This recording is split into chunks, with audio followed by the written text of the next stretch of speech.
Hello friend. Ram Ram नमस्कार। कैसे हैं सब? एकदम बढ़िया। देखिए बढ़िया तो हम भी हैं, लेकिन हम बताएं, आज हम जिनको लेकर आए हैं उनके फैंस धीरे धीरे बढ़ते जा रहे हैं, क्योंकि लोगों को है ना पसंद आ रहे हैं। और प्लस जो हिंदी, चेहरा कोरियन है लेकिन बोलते जब हिंदी है तो बड़े ही प्यारे लगते हैं। तो चलिए बुला लेते हैं उनको। नमस्कार जेंजर, सास बोल बेटिया में स्वागत करते हैं आपका। नमस्कार मीनू मौसी। एंड देखिए कोरियन कितनी में सुंदर बोलते हिंदी हैं। बोली है। कोरियन में बोलते जी। हैं वो कहने हंसे हो। हाँ वही। अच्छा कोरियन, आज तो हम कोरिया वाली भाषा सीख के ही जाएंगे। पहले तो हम आपके एक्टिंग के बारे में जाने, और कैसे आप भारत में आकर इतनी बढ़िया सी खलबली मचा दी है, खलबली रिकॉर्ड में आकर, उसके बारे में जानना चाहेंगे। आई थिंक काफी अच्छा एक्सपीरियंस रहा। एक्सपेक्ट नहीं किया था कि ऐसा प्लेटफॉर्म मिलेगा। एंड यही आई थिंक स्पेशलिटी है इंडिया की। जो एक जो मेरा स्किन है, स्किन टाइप है, एंड लाइक वर्किंग यहाँ पे हम काम कर रहे हैं, इस इंडस्ट्री में मुझे मौका मिला। सो इट्स ये एक एक्चुअली ये भी बताता है कि हिंदुस्तानियों को कितना बड़ा दिल होता है। सो हाँ। सो बहुत अच्छा एक्सपीरियंस रहा। बहुत चीजें सीखने को मिली, बहुत लोगों से मिलने को मिला। काफी हमारे सीनियर एक्टर्स भी हैं जिनको मैं टीवीज में देखता था कि मतलब ऐसा कोई जंक्शन नहीं था कि लाइक जिंदगी यहाँ पे लेकर आएगी। बट जर्नी बहुत अच्छी रही। बहुत चीजें सीखी, बहुत अच्छी चीजें सीखनी भी है।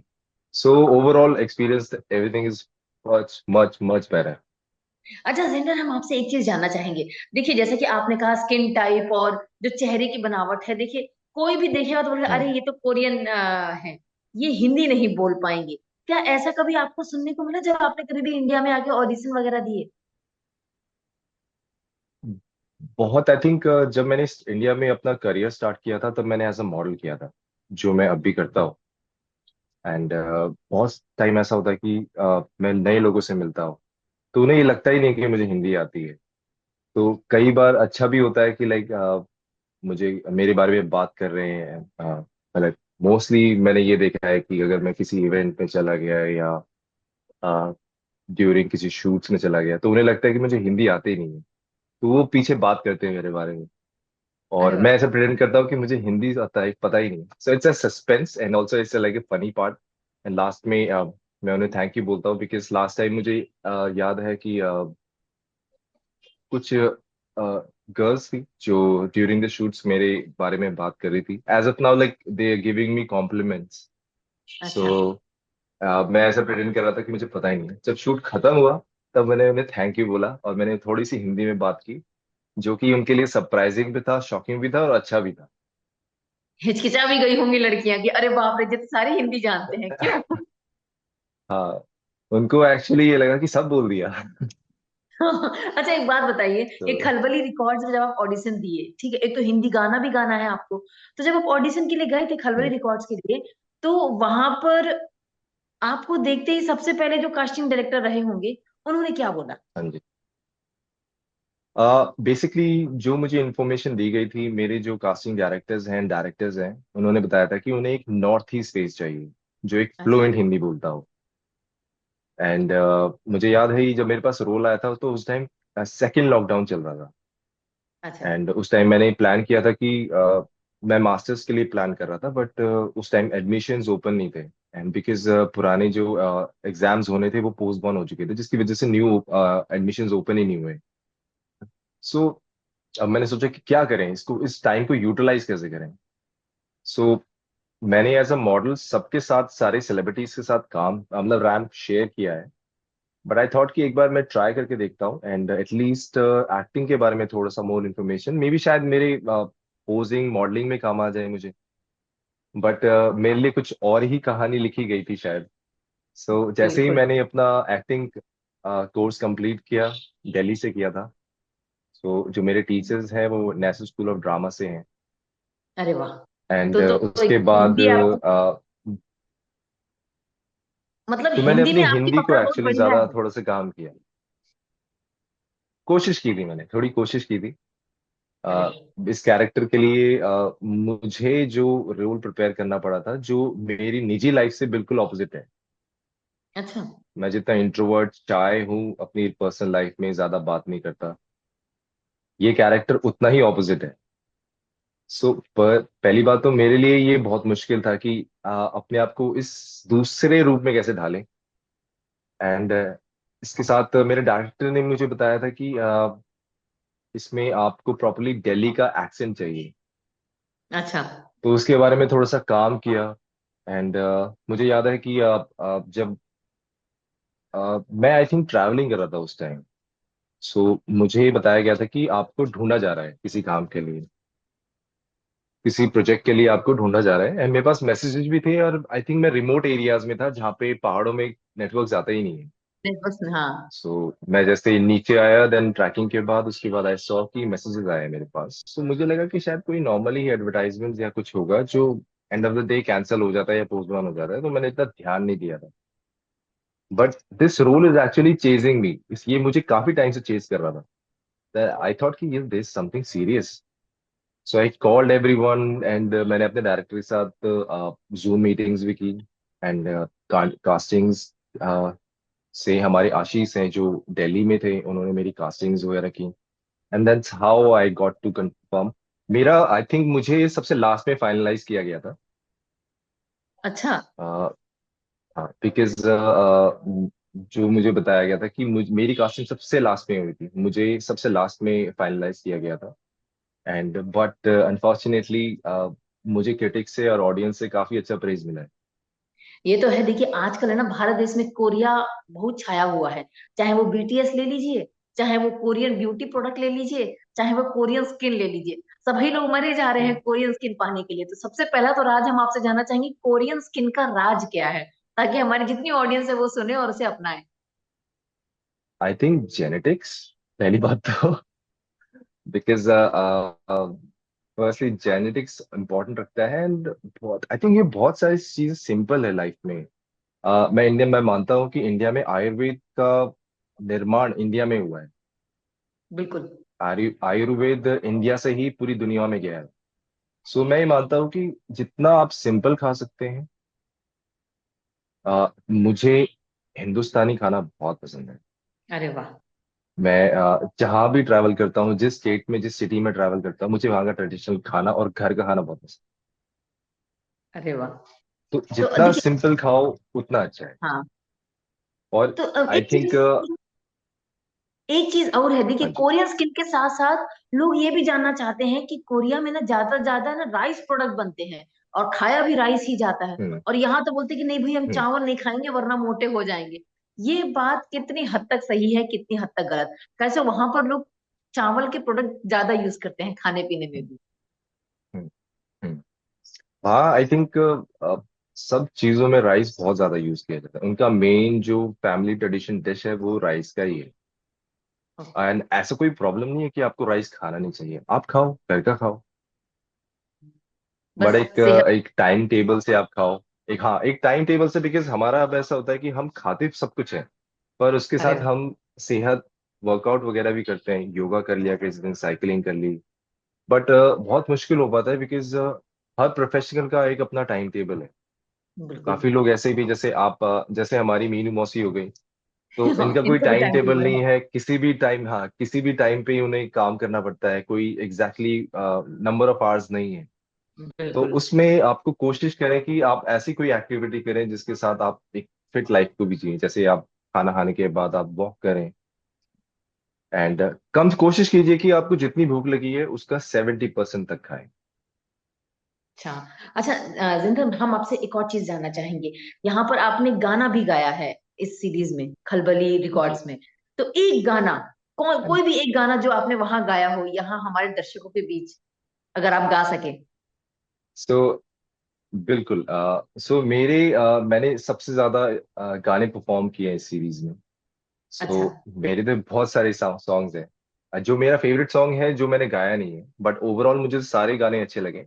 जो प्रिपेयर किया था उसका मैं आपको सुना देता हूँ, जो कि दिल्ली से है।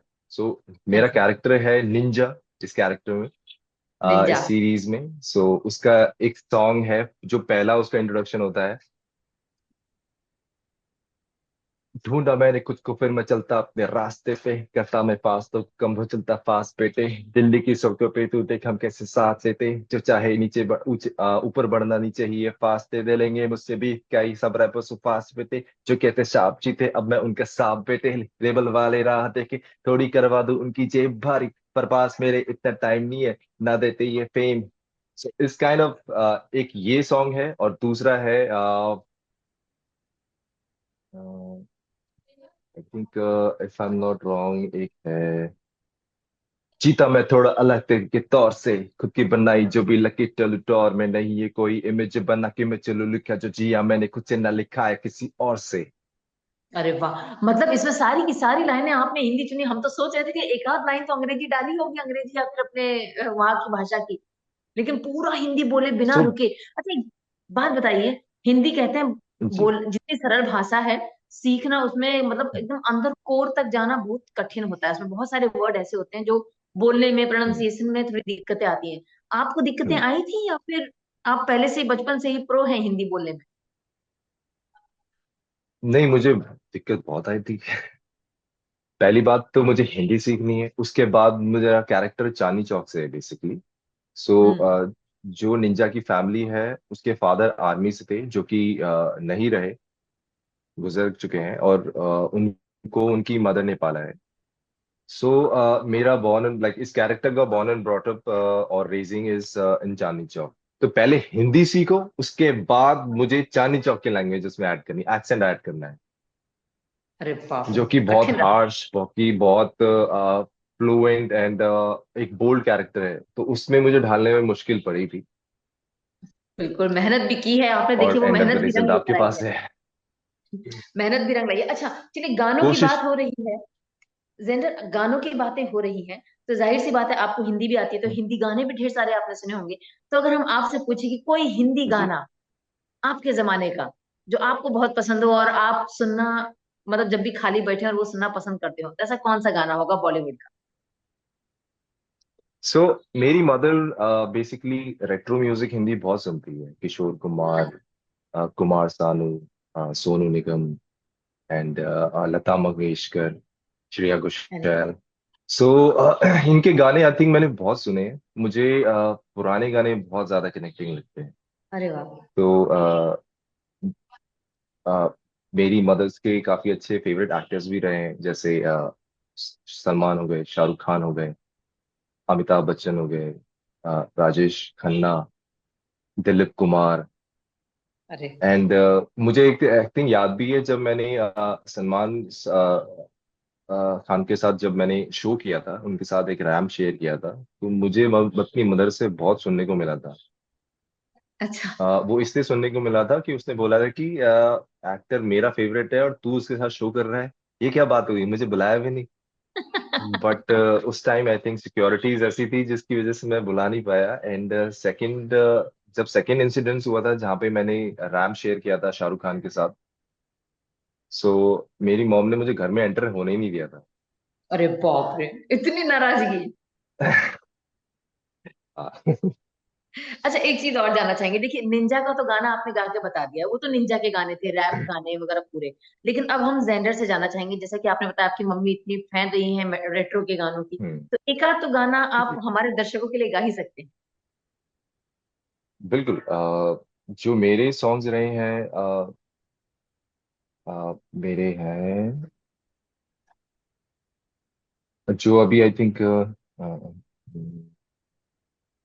लग जा गले के फिर हंसी रात हो न हो, शायद फिर से जन्म मुलाकात हो न हो,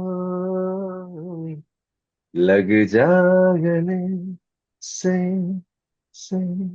वाह। अब हमें ऐसा लगता है, देखिए हमारे रोंगटे भी खड़े हो गए गाना सुनकर। हमें लगता है कि ये गाना अगर आपके नए डायरेक्टर ने सुन लिया, तो आप खलीबली रिकॉर्ड्स में रैप गाना नहीं गवाएंगे, बॉलीवुड का गाना ही आपसे गवाएंगे, क्यों? आई थिंक अब मैं थोड़ा सा इस प्रोसेस को करते हुए इतना ट्रेन हो चुका हूँ कि मैं कोई भी गाना गा सकता हूँ। वाह, बिकॉज बहुत आप इसके लिए जो ट्रेनिंग्स वगैरह की थी, तो वो हिस्सा प्रोसेस मेरे अंदर रह चुका है, जो कि गया नहीं है। और ये एक अच्छी चीज है जिसे मैंने छोड़ा भी नहीं। बहुत अच्छा, छोड़ना भी नहीं। और ये जानना चाहेंगे कि चलिए यहाँ पर आपने निंजा बन के तो सभी दर्शकों का दिल जीत लिया है, अब और कौन कौन से किरदार आपके हाथ में और कितनी वेब सीरीज आपके हाथ में आ गई है?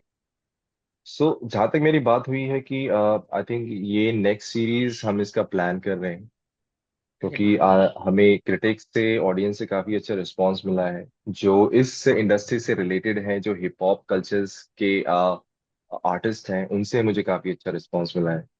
वाह। दैट कि हमारे हमारी बात की गई है, हमारी जर्नी के बारे में बात की गई है। द होल मोटिव इज कि उन सभी ऐसे बच्चों को, ऐसे यंग आर्टिस्ट को जो एक ऐसी जगह से आते हैं जहाँ जिसका नाम हमने सुना भी नहीं है, और वो इतनी मेहनत करते हैं और एक नाम बना पाते हैं, तो ये उनकी कहानी है।